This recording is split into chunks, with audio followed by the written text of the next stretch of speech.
Hello, folks. It's the 1st of January 2010. Hard to believe. Hard to believe. Old Lang Syne was playing last night. The ball came down. And people are talking about this decade. And if Obama has his way, this will be the first decade of slavery since the Civil War, when we were forced to have health insurance by threat of fines, imprisonment, possibly death. Jews resist. I just did another YouTube about this a couple minutes ago, and I'd like you to take a look at it. It's about AARP, AARP. I've been receiving a lot of emails about AARP and people's letters who've written into AARP, total disgust as to their sellout and their devious ways of ultimately helping Obama assure victory in this unconstitutional health bill. And all the major magazines and newspapers, in this case, have reported about how AARP will gain, if this thing goes through, millions of dollars, because they're going to basically raid the medical coverage senior debt through the government and depress it so much that they'll need more supplemental health insurance than they ever needed before. I guess who hopes to provide that? That's our loving AARP. And I would suggest what you do is you take all your policies, any type of policy you have with AARP, and you shop it out. There are numerous companies that have long-term health care policies, supplemental policies, auto insurance policies, you name it, that are far superior, or at least superior. And even if they weren't superior in terms of cost, if I had a policy from AARP, I would cancel it even if it cost me a few bucks a year, because those SOBs should not get away with what they did. And they're trying to really stick it to the most vulnerable people there are, the senior citizens who worked all their lives, are tired, they don't want to have to keep on fighting and fighting, so they entrust themselves to a healthcare company, AARP, and as far as I'm concerned, AARP betrayed that trust, and it's up to you to tell all your friends who have AARP, tell them to get another policy, get a supplemental policy from somebody else, and chances are they'll save money and they'll send a message to a very evil company. This healthcare situation is really amazing. They were talking about the most important issues for 2009, and they're talking about Michael Jackson and all this crap. The biggest issue of 2009 is the healthcare issue, the health insurance, mandatory health insurance, where people are losing their rights. Can you imagine all these people in cabins and stuff living off the land in Kentucky and, I don't know, up in Minnesota and Wisconsin, just trying to be left alone? They've worked all their life and they have a little cabin up there, and they heat with wood and they grow their own food, and now Obama wants to come up with money to pay for health insurance that they don't want, they don't need. I mean, there's certain people who really are prepared for whatever happens, and you know, God bless anybody, and I don't begrudge anybody for trying to eke every second out of life that they can. I remember talking to a judge one time who had pancreatic acid. He knew he was dying, and I only met him once before actually, and he remembered a lot about me. He remembered my land in Texas. He said, "Do you ever get to see your land?" And I said, "No." He said, "Well," he said, "you should do it."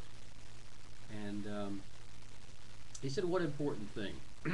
He said, as he looked at death, he said, "I've had a pretty good run of it. I've had a pretty good run." And I thought about that, and I think that it's everybody's mission to come to the point in their life when they can say they've had a pretty good run, and not beg and squabble and be afraid of death, because death is going to come to all of us. And yes, it's a precious thing, but it's too precious to end it being up on tubes and pumped full of all kinds of chemicals that wreak havoc and kill us just the same for gaining a few months or whatever of agony. But that's everybody's choice. I know that the New York Times reported that most doctors do not undergo chemotherapy if they have cancer. So that tells you something. And there's people like Gary Knoll and stuff who have had amazing results with cancer patients through more holistic means. And it's up. The point of the matter is, it should be up to you to decide how you want to go about any treatment that you want to go. They're making a lot of fuss about medical marijuana, and as far as I'm concerned, if you have a terminal disease, you should be able to do whatever the hell you want. You should have a permit. If you want to, be stoned the rest of your life or whatever, what do you have? That's, as long as you don't get in the car, God bless you. I mean, I want to be conscious of my whole life. I want to basically be able to think and reason and solve problems and use my energies to fight these evil people such as Obama and his thugs and Chucky Schumer and all these people who are just totally against everything our Constitution stands for. And I'm just hoping that people in the United States really come to the understanding of what's going on here. This is a cultural war, and if the majority of people really want to do whatever they want, they can do what they want, but just change the Constitution. And right now we have a bunch of communists that, running around the White House, admitted communists, and no one's saying a thing. I remember as a kid growing up, they used to say, better dead than red. Well, now I guess it's, being a commie is a great thing, which means sharing the sweat and the blood from other people, and it's really a crying shame. We have people dying over in Afghanistan and all this, for freedom and all this sort of stuff. Iraq, and I don't mind that doing if in fact we had our freedoms here. They should be using those troops over here to defend our freedoms, to assure our freedoms. We have, all these police, we have all the people in the service, we have all the congressmen, we have the senators, they all swore to uphold the Constitution. We have the Supreme Court who swore. They took a solemn oath to uphold the Constitution. And what do we have?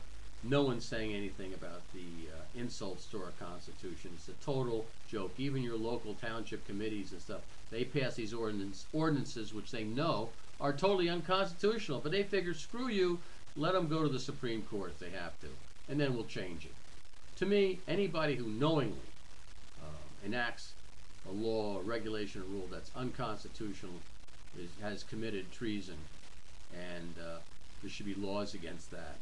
We have to go back to a new constitutional convention and reinstate the rules as our forefathers wanted them to be. And anyhow, we got off the subject here, but please take a look at my YouTube on AARP, AARP, and please pass it around because it's very important that we make these people pay dearly.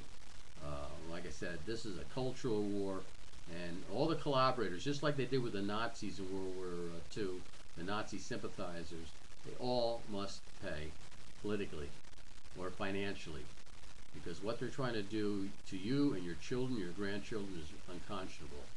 So anyhow, have a happy 2010. God bless you all. Health, happiness, the whole thing. Bye-bye.